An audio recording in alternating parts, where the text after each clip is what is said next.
इस डिजिटल और इंटरनेट के युग में क्या आज भी पत्र पत्रिकाओं की अहमियत है, और क्या न्यूज़पेपर वैसे ही पढ़े जा रहे हैं जिस तरीके से 20 साल पहले पढ़े जाते थे?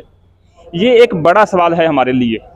किताबों की हमारी ज़िंदगी में एक अभी भी इस तरह की अहमियत है कि अगर कोई किसी समझदार बंदे से, लेखक से, पत्रकार से बात करें तो वो आपको किताबें पढ़ने की ही सलाह देगा, क्योंकि किताबें ज़िंदगी बनाती हैं, ये आपकी सच्ची दोस्त हैं। लेकिन इंटरनेट के ज़माने में जहाँ सूचनाओं का भंडार है, वहाँ पे इन बातों की कितनी अहमियत रह पाती है, ये एक बड़ा सवाल है। दिनेशपुर उत्तराखंड का एक कस्बा है जहाँ पर 2 दिन से लघु पत्र पत्रिकाओं का सम्मेलन हो रहा है। हम इनके आयोजकों से बातचीत करेंगे, क्या पॉजिटिव संदेश समाज में जा रहा है और इस डिजिटलाइजेशन के, फेसबुक के और यूट्यूब के युग में इसकी क्या अहमियत है। नमस्कार, मेरा नाम गुरविंदर सिंह गिल। बातचीत करेंगे रुपेश कुमार सिंह से।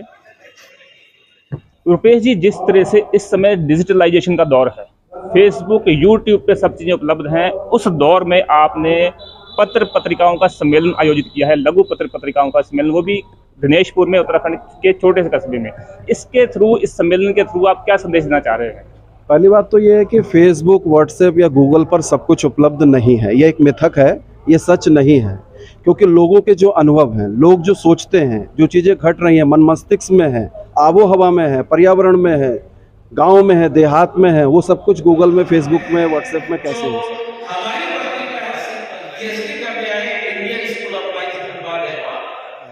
लेकिन अगर आपको व्यवहारिक ज्ञान चाहिए और अपने आप को निखारने के लिए ज्ञान चाहिए तो आपको जमीन पर उतरना ही होगा। टीचर्स हमेशा ये बोलते रहे हैं कि किताबें इंसान की सच्ची दोस्त हैं, लेकिन क्या कॉन्सेप्ट अभी भी वो कायम है? निश्चित तौर पर किताबें महत्वपूर्ण योगदान रखती हैं, ना सिर्फ इंसान की ज़िंदगी में बल्कि समाज की बेहतरी के लिए।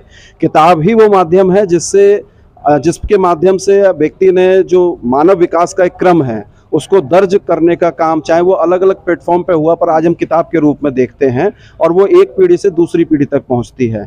किताब की लाइफ इतनी ज़्यादा लॉन्ग है कि आपके जाने और रहने के बाद भी वो कहीं ना कहीं दर्ज रहती हैं चीज़ें। तो किताबों की अपनी एक महत्वता है, उसकी प्रासंगिकता तब भी थी, आज भी है और हमेशा बरकरार रहेगी। दिनेशपुर जैसे छोटे कस्बे में, उत्तराखंड का छोटा कस्बा है, यहाँ पे आप ये सम्मेलन आयोजित करके समाज में क्या संदेश देना चाह रहे हैं? हर छोटे शहर में क्या, कस्बे में क्या, मैं तो कहता हूँ गांव देहात मोहल्लों में भी कला, साहित्य, संस्कृति के इस लेवल पर प्रोग्राम होने चाहिए। क्योंकि सामाजिक, सांस्कृतिक या सामाजिक आंदोलन जो है वो इस समय मौजूदा दौर में बहुत ज़रूरी है और लोग अपनी जड़ों में वापसी करें, अपने गांव से, देहात से, अपनी संस्कृति से, अपनी विरासत से जुड़ें और एक जो वैज्ञानिक प्रगतिशील सोच है उसके साथ समाज परिवर्तन की दिशा में आगे बढ़ें। उसके लिए कला, साहित्य, संस्कृति, ये जो सहायक संस्थान हैं किसी भी बदलाव के लिए, उनका मजबूत होना बहुत जरूरी है। हम कभी भी जो एस्टैब्लिशमेंट कोई चीज नहीं चाहते और आपको जो विज्ञापन है, संकट कितना बड़ा है, पेपर की कॉस्ट बढ़ गई है, मैं फिर से बोलूँगा डिजिटलाइजेशन आ गया है, गूगल है, तमाम सारी चीज़ें हैं। तो इस दौर में लघु पत्र पत्रिकाओं के सामने संकट कितना बड़ा है अपने सर्वाइवल का? लघु पत्र पत्रिकाओं का कोई संकट नहीं है इस लेवल पर, जिस लेवल पर आप कह रहे हैं। क्योंकि जो रील्स का ज़माना है, 30 सेकंड, 1 मिनट के भीतर आप कौन सी हल्की से हल्की बात भी जो है कई बार पूरी नहीं हो पाती 30 सेकंड के अंदर। तो जब साहित्य की बात कर रहे हैं, जब आप मुद्दों की बात कर रहे हैं, समस्याओं की बात कर रहे हैं, तो उसके लिए लघु पत्र पत्रिकाएं चाहिए ही चाहिए, किताबें चाहिए ही चाहिए और उसी से ही समाज को एक दिशा मिल सकती है। ये जो है सोशल मीडिया के माध्यम से बहुत फौरी तौर पर हमको जानकारी मिलती है और कई बार बहुत भ्रामक भी मिलती है। और अब तो ये दौर है कि मीडिया का जो चरित्र आप देख रहे हैं कि जो मेन स्ट्रीम मीडिया है वो झूठ फैलाने का काम कर रहा है, तब जो सोशल मीडिया का काम है तो वो तो अपने आप में कई सारे संदेहों के साथ आगे बढ़ रहा है। मैं उसकी महत्व को नहीं नकार रहा हूँ, लेकिन किताबों का, लघु पत्र पत्रिकाओं का अलग एक स्थान है जिसको नहीं भुलाया जा सकता और वो हर दौर में जिंदा रहेगा। संकट की बात कर रहा था कि जो रिसोर्सेज हैं जी, पेपर, इंक, मशीनरी, इस सब चीज़ों के इतर भी क्या वास्तव में उस लेवल की पत्र पत्रिकाएं निकल पा रही हैं? पहले ये था कि कुछ सरकारी मदद रहती थी लघु पत्र पत्रिकाओं के लिए, लेकिन अब सरकार लगातार सख्त हो रही है, वो सरकारी मददें नहीं मिल पा रही हैं, जिसलिए बहुत मुश्किल है। और लघु पत्र पत्रिकाएं हमेशा जनता के बलबूते निकली हैं वो क्रम आज भी जारी है। और इस लघु पत्रिका सम्मेलन में जिस प्रणांशु के वार्षिक उत्सव में आप भी पहुंचे हैं, उसमें करीब 100 के आसपास पत्र पत्रिकाएं शामिल हुई हैं पूरे देश भर से। वो जनता के बलबूते ही निकल। जितना साहित्य लिखा जा रहा है, जितनी किताबें छप रही हैं, क्या उतनी पढ़ी भी जा रही हैं? किताबों के पढ़ने का अपना सवाल है, और उससे पहले ये बड़ा सवाल है कि हम क्या पढ़ें और कैसे पढ़ें और क्यों पढ़ें।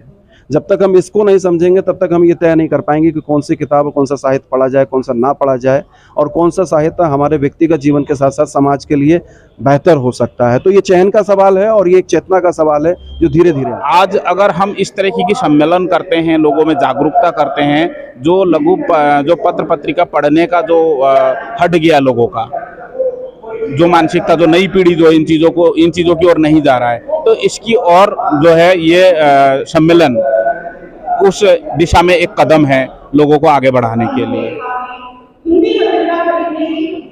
अजय जोशी जी, आप श्रम योग पत्रिका भी निकाल रहे हैं। आज के डिजिटलाइजेशन के दौर में लघु पत्रिकाओं के सामने किस तरह के संकट हैं? देखिए, संकट भी है और अवसर भी है। हम इसको इस तरह से देखते हैं। संकट ये कह सकते हैं कि जो छोटी पत्रिकाएं हैं या पत्र हैं, आर्थिक मसला तो है ही उनके सामने, और जो उनका पाठक वर्ग होता है वो आमतौर पे इस तरह के डिजिटल माध्यमों से उतना नहीं जुड़ा होता जितनी आवश्यकता होती है। तो जैसे श्रमयोग पत्र के मामले में भी हम लोग देखते हैं कि हमारे बहुत से पाठक ऐसे हैं जो ग्रामीण क्षेत्रों में हैं, दूरस्थ क्षेत्रों में हैं, उनकी डिजिटल एक्सेस नहीं है, मतलब उनके पास इंटरनेट एक्सेस नहीं है, या डिजिटल का मतलब स्मार्टफोन उनको चाहिए, वो उनके पास नहीं है। तो एक वर्ग अलग हो जाता है। तो वो एक बात है कि आप उन सब चीज़ों को देखते हैं। तो वो एक अवसर भी है, मतलब ये उन लोगों के पास पहुंचने के अवसर के रूप में हम इसको देखते हैं कि जिन लोगों की डिजिटल मीडिया तक पहुंच नहीं है, तो उनके पास कैसे पहुंचा जाए, उनके मुद्दों को कैसे लिखा जाए, उनको कैसे उठाया जाए। तो इस तरह से हम लोग इसको देखते हैं। और बाकी कर रहे हैं हम लोग काम, तो हम लोग दोनों तरह से काम कर रहे हैं। हम लोग प्रिंट मीडिया के में हार्ड कॉपीज के माध्यम से भी लोगों के पास पहुंच रहे हैं, और जहां पर डिजिटल मीडिया के माध्यम से पहुंच सकते हैं उससे भी पहुंच रहे हैं। तो एक संवाद बन रहा है उन दोनों के बीच में, जो दो अलग अलग छोरों पे बैठे हुए हैं। हमारे साथ है मीनाक्षी सांगानेरिया, जो कि वेस्ट बंगाल से आई हुई है, नामा की सह संपादक है। हम इनसे बातचीत करेंगे कि लघु पत्रिकाओं के सामने क्या संकट है, जिसके ऊपर आज का सम्मेलन भी अभी चल रहा है। पत्रिकाओं के सामने ये संकट है कि आज का नवयुवक साहित्य पढ़ना छोड़ चुका है और वो पत्रिकाओं पे ध्यान नहीं दे रहा है, जबकि पत्रिकाएं साहित्यिक पत्रिकाएं होती हैं और समाज को दर्पण दिखाने के लिए इन पत्रिकाओं को निकाला जाता है। मेन संकट यही है। एक सवाल मैं अक्सर साहित्यकार जो है उनसे पूछता हूँ कि जितना लिखा जा रहा है, क्या उतना पढ़ा भी जा रहा है? नहीं, यही तो संकट का विषय है कि जितना लिखा जा रहा है उतना पढ़ा नहीं जा रहा है, और जिसके मन में जो आ रहा है वो लिख दे रहा है। और पत्रिकाएं जब हम निकालते हैं तो हमारे पास सबसे बड़ी चुनौती है कि साहित्य हम किस तरह का निकालें। साहित्य तो जो असली साहित्य है हम तो वो ही निकालेंगे ना। तो हमें लोग पैसे से भी खरीदना चाहते हैं कि आप हमारा साहित्य निकाल दो, हम आपको इतना पैसा देंगे। तो ये चीज़ें तो हम नहीं कर सकते। एक सवाल थोड़ा सा क्रिटिकल है, सरकारी सेंसरशिप का भी क्या कोई इशू आपको सामना करना पड़ता है? सरकारी सेंसरशिप का जब हम सामना करेंगे, जब हम सरकार के विरुद्ध में लिखेंगे, तो वो तो करना ही पड़ेगा। जबकि हम अभी जिसे लघु पत्रिकाओं को DAB कुछ वगैरह नहीं है, ना कोई सरकार की तरफ से कोई पैसे की, 1 रुपये की भी कहीं से भी कोई चीज़ की उनको सहायता है। लेकिन आप अगर विरोध में लिखेंगे तो वो आपके साथ सेंसरशिप करने की सोच सकते। वो दौर आप आएगा दोबारा से पढ़ने लिखने का? आना तो चाहिए सर, क्योंकि बच्चे धीरे धीरे, हमें अपने बच्चों को खुद ही जागरूक करना पड़ेगा, तभी वो दौर आएगा। और मैं चाहती हूँ इस लघु पत्रिका सम्मेलन के द्वारा प्रेरणा अंशु ने जो अनसुनी आवाज़ और प्रेरणा अंशु मिल के जो ये कार्यक्रम कर रहे हैं, तो इसके द्वारा जो लोगों तक पहुंच है, मैं अपने सदीनामा की तरफ से, अपने पाठकों की तरफ से आप सबों को बधाई देते हुए भी ये कहूँगी कि ये दौर आएगा और आना चाहिए, और आप और हम सब मिल के लाएंगे। मैं जनता टीवी को हार्दिक बधाई देती हूँ कि जो उन्होंने लघु पत्रिकाओं के बारे में सोचा, और इस सम्मेलन के आगाज में हम सदीनामा जो कलकत्ता से आए हैं उनके बारे में भी। जितना लिखा जा रहा है, क्या उतना पढ़ा भी जा रहा है? देखिए, ये लिखा और पढ़ा जाने का जो अनुपात होता है ना, इसको कभी आप माप नहीं कर सकते, क्योंकि सवाल ये है कि क्या पढ़ा जा रहा है और क्या नहीं पढ़ा जा रहा है। ये सवाल तो ज़्यादा वाजिब है। जो पढ़ा जा रहा है वो आपके जीवन को किस तरह से बेहतर बना सकता है, आपका अगर वो एंटरटेनमेंट भी है तो किस तरह का हेल्दी एंटरटेनमेंट है या नहीं है, ये कौन सा कर रहा है, तो वो उसमें चुनिंदा पढ़ा जाता है, ये तो है ही। इसलिए जितना लिखा जाएगा सारा तो कभी नहीं पढ़ा जाएगा। जैसे कि हर एक चीज़ जो टेलीविज़न में दिखाई जाती है या नेट पे दिखाई जाएगी वो भी कोई नहीं देखेगा। फिर ये बात इस बात पे निर्भर करती है कि जो देखने वाला है उसका मेंटल स्टेटस क्या है, कितना वो समझदार है, कितना वो ज्ञानी है, कितना वो पढ़ा लिखा है।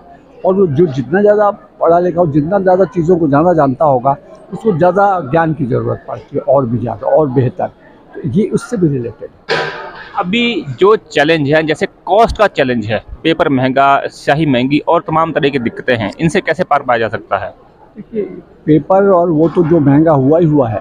सरकार ने, जो प्रेजेंट सरकार ने इसने ये किया है, जो डाक की नीतियाँ हैं, जो सस्ते में प्रिंटेड बुक्स चली जाती थी वो ख़त्म कर दिया, उससे इतना महंगा कर दिया, भी कोई घटा है तो भी, और भी सारे रेट्स बढ़ा दिए और भेजना बड़ा मुश्किल हो गया है। उसने उल्टा अखबारों को, प्रिंट मीडिया को घटाने का काम किया। ये सरकार को, ये बहुत ख़तरनाक कदम है और उस सरकार को समझना चाहिए कि ये छोटे से, और ये कई दफ़े तो ऐसा लगता है जैसे अचानक नहीं किया गया, क्योंकि सरकार को टैक्स से कितनी बड़ी आमदनी होने वाली है। अच्छा, या ये कुरियर कंपनी के कारण किया गया प्राइवेटाइजेशन को डेवलप करने के लिए, तो वो भी डाक को उसको भेज दिया जाए। तो इससे जो नुकसान होगा वो सोशल, जो लार्जर लेवल पर एज ए नेशन और उसके सोसाइटी को होगा, क्योंकि वो तब चीज़ों को ज़्यादा क्रिटिकली देखने की स्थिति में नहीं होगी। वो एक नया उसे समझ नहीं डेवलप करेगा, वो सिर्फ एंटरटेनमेंट और उस तक सीमित रहेगा। That is the dangerous thing. आपको सोचना, आपको देखने के कैसे चीज़ें बेहतर हो, हमारा समाज कैसे बदले और उसमें और कैसी चीज़ें आएँ, हमारी नई जनरेशन में इंक्विजिटिवनेस बढ़े, मतलब चीज़ों को खोजना है, ज़्यादा पढ़ना है, ये क्या वो हो रहा है या नहीं हो रहा, तभी हो पाएगा जब ये जो प्रिंट मीडिया है उससे रिलेटेड बुक वगैरह है वो बरकरार रहेगा। क्या संदेश देना चाहेंगे समाज को? संदेश यही है कि कौमी एकता जिसकी बहुत ज़रूरत है इस समय, जो हमारा मुद्दा भी है खास तौर पर इस आयोजन का, उसके बाद किताबों से दोस्ती हमको ज़रूर जोड़ना चाहिए। जो डिजिटल माध्यम है, आधुनिक माध्यम है, उनकी अपनी उपयोगिता है, उनको भी आप लेते हुए किताबों से ज़रूर दोस्ती करें। आपको अवसाद से निकालेंगे, डिप्रेशन से वो निकालती हैं। इसके अलावा पर्यावरण और नशा, ये मुख्य मुद्दे हैं जिनको हम सम्मेलन में उठा रहे हैं। धन्यवाद रुपेश जी। रुपेश जी अपना स्वतंत्र यूट्यूब चैनल चलाते हैं अनसुनी आवाज़ के नाम से। पिछले 40 साल से, करीब 40 साल से अनसुनी आवाज़ मैगजीन भी छप रही है। हमारा साथ देने के लिए बहुत धन्यवाद आपका। हम लोग यहाँ पे बातचीत कर रहे थे कि इस समय पत्र पत्रिकाओं के ऊपर कितना बड़ा संकट है, किस तरीके से निकल रही हैं और इस सम्मेलन से क्या आगे निष्कर्ष निकलने वाला है। ये सब तमाम बातें, तमाम सवाल भी आएंगे, तो जुड़े रहिए इन सब तमाम सवालों के लिए हमारे साथ।